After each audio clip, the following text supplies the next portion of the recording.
Oke teman-teman, sahabat UT, selamat bertemu kembali masih di channelnya Mas Ritepen. Di video kali ini saya ingin sedikit bercerita, tapi cerita ini bukan muncul dari saya, tapi muncul yang ada di kolom komentar YouTube saya. Ini berbentuk pertanyaan yang sebenarnya ini mau kuliah di UT, tapi masih ragu yang berkaitan dengan ini. Jadi ada tapi nama channelnya yang bertanya kepada saya itu lagu anak populer. Nah, ini Kak, lagu anak populer ini bertanya sampai 4 kali atau 3 kali setara terus-menerus di kolom komentar YouTube saya.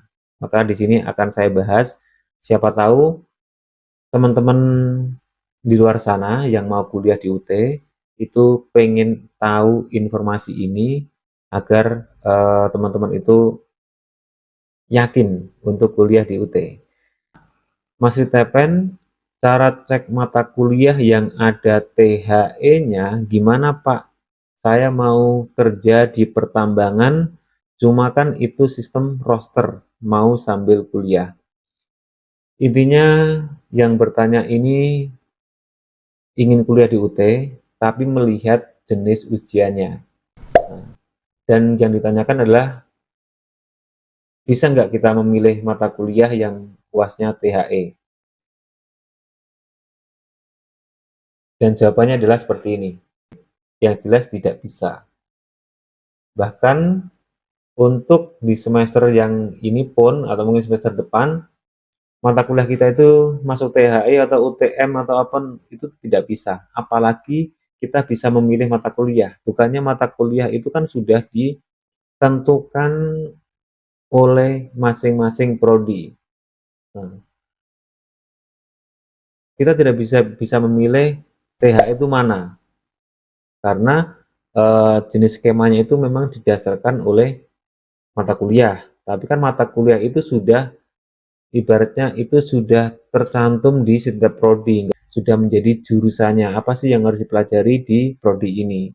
Nah, maka teman-teman, Kak, lagu anak populer ini apakah bisa mata kuliah yang THE? Ya tidak bisa, karena kita tidak tahu mata kuliah yang THE itu mana, yang UTM mana, yang UO mana, itu kita tidak tahu karena ini ketentuan yang dibuat oleh UT. Jadi kita tidak tahu dapatnya kita apa. Apalagi memilih mata kuliah yang THE. Nah, seperti itu.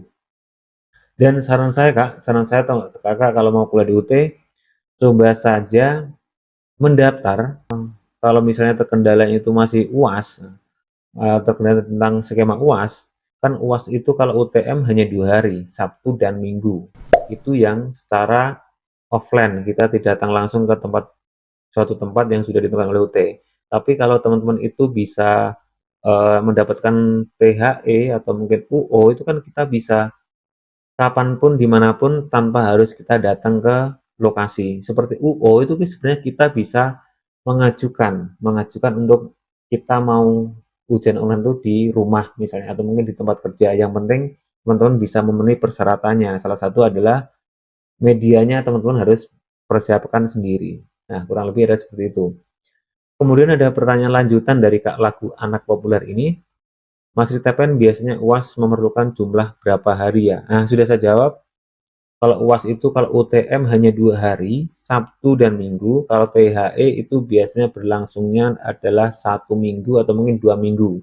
Karena ada kode 1.1, 1.2, 1.3, 1.4, atau mungkin 2.1, 2.3. Nah, itu artinya kalau UTM itu didasarkan dari jam, ketika kalau THE didasarkan dari hari. Sebagai contoh adalah jika UAS THE ini mempunyai kode 1.1 dan UTM-nya juga ada kode yang titik 1.1, maka perbedaannya adalah jika UTM itu 1.1 itu pasti hari Sabtu jam pertama.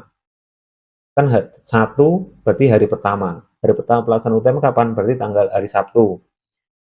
1.1, satunya itu pasti jam pertama. Misalnya jam 7 pagi. Nah, seperti itu. Itu berbedanya jika THE.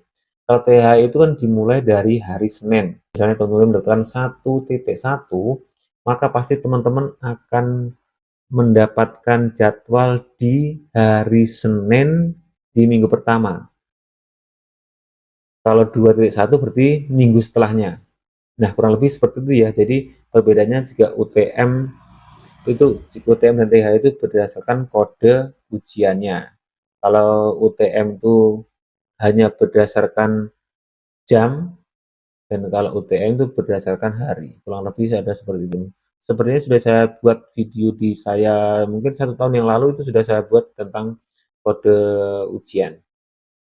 Kemudian untuk pertanyaan selanjutnya yaitu, Mas Ritapen, kalau UUMK biasanya paling banyak berapa dengan SKS standar? Ini sepertinya pertanyaan yang mirip-mirip dengan pertanyaan THI tadi. Intinya Kak Lagu anak populer ini ingin memilih jenis ujiannya. Seperti itu sepertinya. Kembali lagi saya jawab ya Kak ya, untuk jenis skema UAS, entah UO atau THE ataupun apapun itu kita tidak bisa menentukan, karena yang menentukan adalah UT. Kita hanya bisa meregistrasikan mata kuliah di semester itu jika teman-teman itu mengambilnya jenisnya paket. Berarti apa yang sudah menjadi mata kuliah di semester itu ya teman-teman itu yang harus dilakukan. Ketika teman-teman itu mengambil jenisnya non SIPAS, berarti teman-teman bisa mengikuti paketan atau mungkin teman-teman registrasi sesuai semesternya ini. Misalnya semester 1 ada 5 mata kuliah, ya teman-teman registrasikan 5 mata kuliah itu masih memenuhi kuota dari 24 SKS, itu ya teman-teman bisa mengambil mata kuliah yang semester 2 itu bisa diambil di semester 1. Nah, kurang lebih adalah seperti itu bisa. Nah, itu ya Kak ya, tadi intinya Kak Lagu anak populer ini ingin kuliah di UT tapi mempertimbangkan tentang skema UASnya apa yang akan didapat, karena Kak Lagu anak populer ini akan bekerja di pertambangan. Dan saran saya buat kakak ini, coba mendaftar saja Kak, karena jika nanti mendapatkan UAS UTM ya coba kakak itu nanti cuti, kan UTM itu kan cuma 2 hari, Sabtu dan Minggu, biasanya kan juga hari libur. Kemudian jika teman mendapatkan THE berarti ya teman-teman kan bisa dikerjakan di malam hari. Nah, jika mendapatkan UAS UO, teman-teman bisa mengajukan, kalau misalnya tidak bisa datang ke tempat lokasi, teman-teman kan bisa mengajukan untuk ujian secara mandiri, yang penting alatnya itu memenuhi syarat. Kemudian sepahit-pahitnya teman-teman itu tidak bisa mengikuti ujian di semester itu, kan nanti kakak bisa mengulang di semester depan. Ya memang berat sih harus mengulang, tapi teman-teman ya tenang saja, mau mengulang berapa semester pun itu juga bisa, karena di UT kan tidak terpaku dengan harus lulus misalnya 10 semester atau mungkin 11 semester maksimal. Paling cepat mungkin 7 semester. Nah, itu kan tidak terpaku dengan itu. Teman-teman itu bisa lulus sampai 4 tahun, 5 tahun, 6 tahun, 7 tahun, 10 tahun, itu di UT itu bisa. Nah, jadi teman-teman bisa menunda disesuaikan dengan kerjaan, memang kalau memang benar-benar tidak bisa ya. Tapi itu tadi resikonya adalah jika teman-teman itu sudah membayar di semester itu, kemudian tidak ikut UAS, yaitu teman-teman nanti akan tidak mendapatkan nilai, dan teman-teman harus mengulang lagi di semester depan dan membayar lagi tentunya. Itu yang menjadi resikonya, yaitu kita membayar uang mata kuliah itu secara double, atau mungkin membayar lagi sampai itu lulus. Nah, untuk jawaban Kak Lagu anak populer kurang lebih seperti itu ya Kak ya. Semoga ini menjadi jawaban dari saya, eh, dan juga menjadi pertanyaan bagi teman-teman yang ingin masuk kuliah di universitas terbuka. Baik teman-teman, sahabat UT dimanapun Anda berada, terima kasih yang sudah menonton video saya. Sampai jumpa di video selanjutnya. Jangan lupa teman-teman tekan tombol like-nya, subscribe, share, dan ada super thank, teman-teman bisa dimanfaatkan untuk perkembangan channel Mas Ri Tepen. Baik teman-teman, sampai jumpa di video selanjutnya. Bye-bye.